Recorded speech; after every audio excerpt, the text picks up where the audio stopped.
Remember the interpretation I gave you.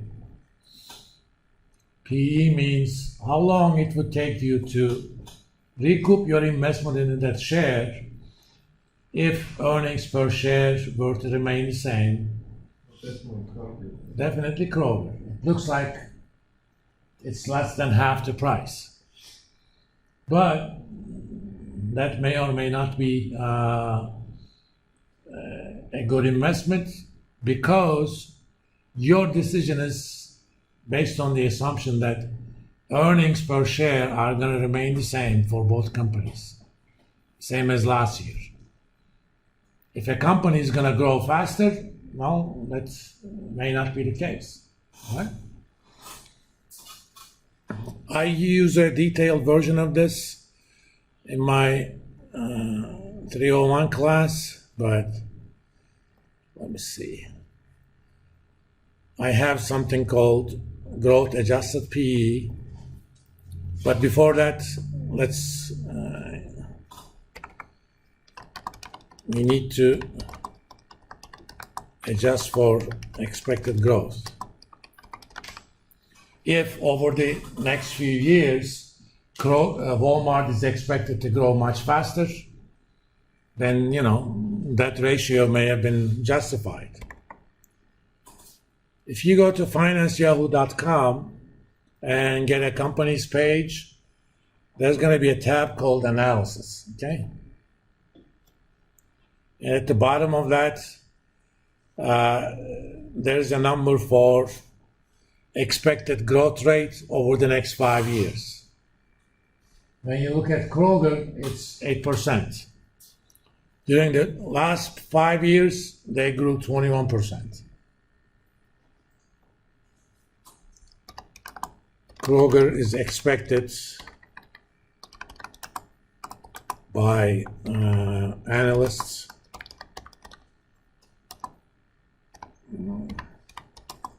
to grow about 8% per year for the next 5 years. The same numbers for Walmart is, again, let's go to Walmart's page.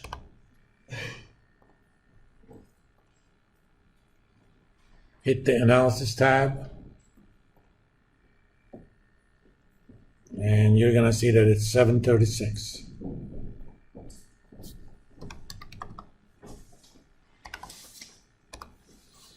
So it looks like, buying Kroger and shorting Walmart is actually not a bad idea.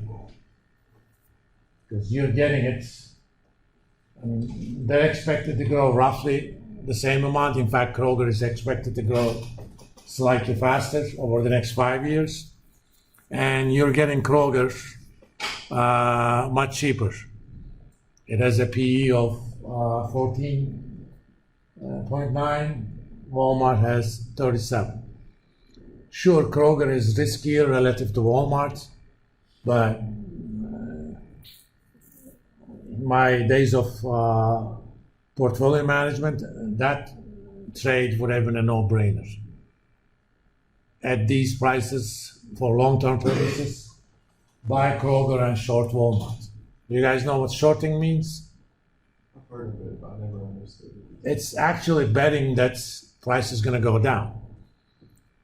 You can, and it's legal by the way.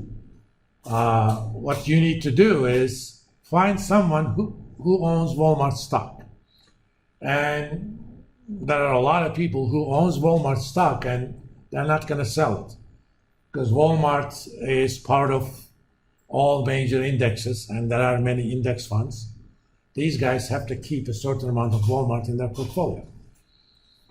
So they're going to keep it. They're not buying Walmart so thinking that Walmart is going to do better than the others. All they care is they want to replicate performance of an index. So I'm going to go to, let's say, what's the biggest S&P 500 index fund? Vanguard. Okay.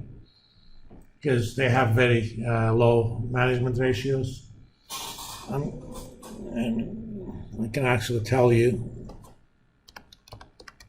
Vanguard, S&P 500 index fund, and they have an ETF of that.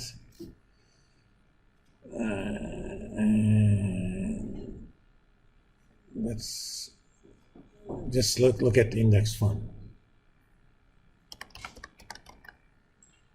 Or the biggest one is SPY, just the ETF. This is a market traded fund. It's about 400 billion. And let's look at the holdings. Let me actually look at it from Robinhood. It's a lot easier.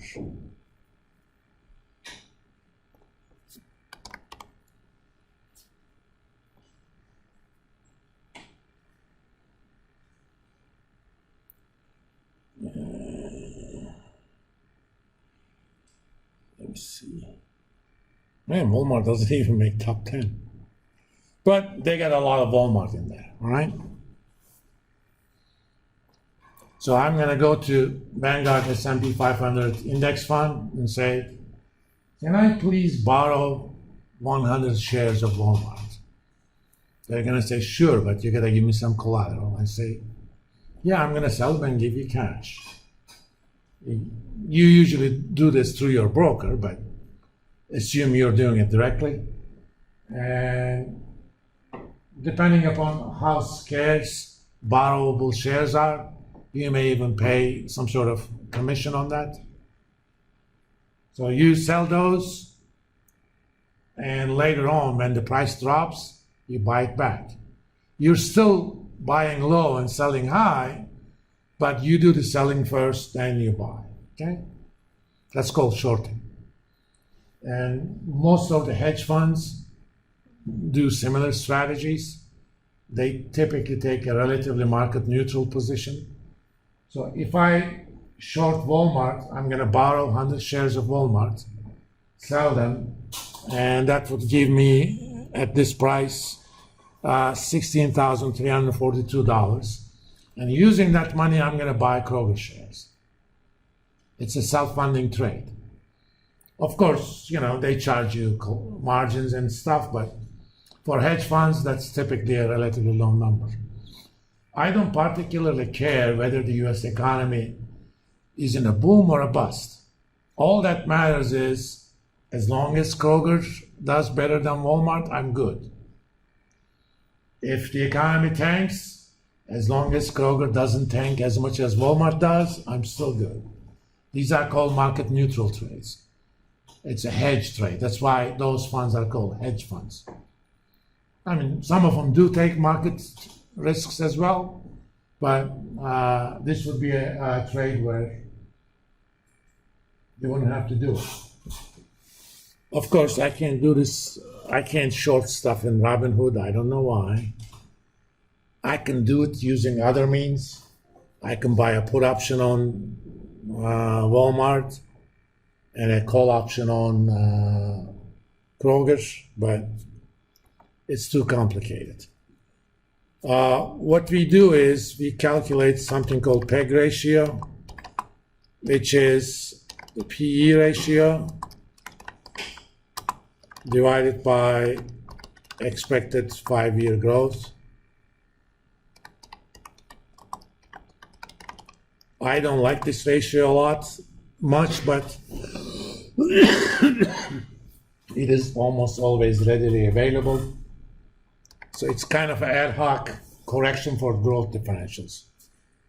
So for Walmart, that's going to be 37.7 divided by 736.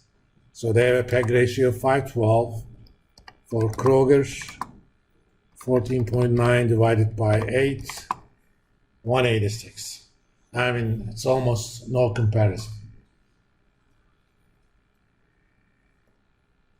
In fact, I don't even have to calculate anything. Kroger grows faster than Walmart and much lower PE. But I also sometimes calculate something called growth adjusted PE. Let me see.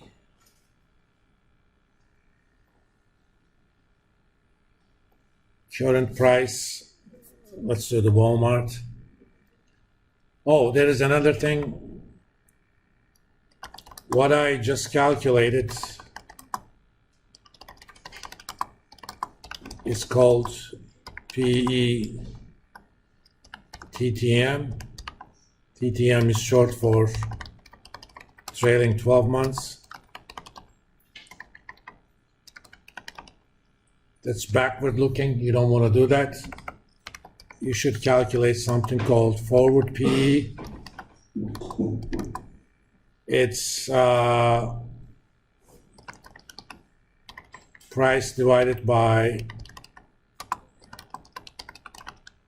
expected earnings next 12 months.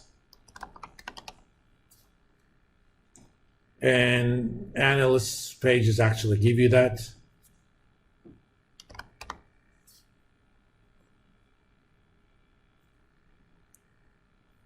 If you go to analysis, the top part is about that. There are about 30 analysts that cover Walmart.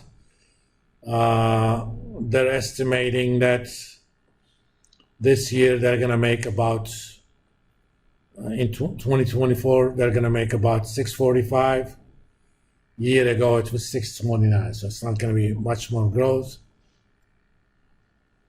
And there's also current year expected growth or next year expected growth.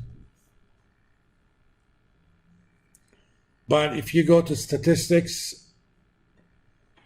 it actually tells you what forward PE is. Okay, 25.91.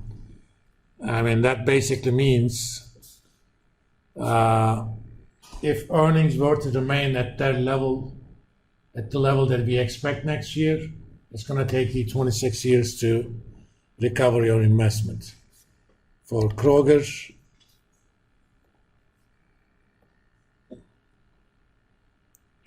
if you go to statistics, 10. And we also have PEG ratio calculated for you. Somebody actually calculated for you, use them. I don't know exactly what that algorithm is. So if I'm doing this for my own investment purposes, I would calculate it myself. But if all I want to do is get rough trade ideas, use these, because there are so many trade ideas you can generate. Unless you're using AI, get numbers from published sources, then you can go deeper into the analysis. We have two more price-related ratios. One is called price to book.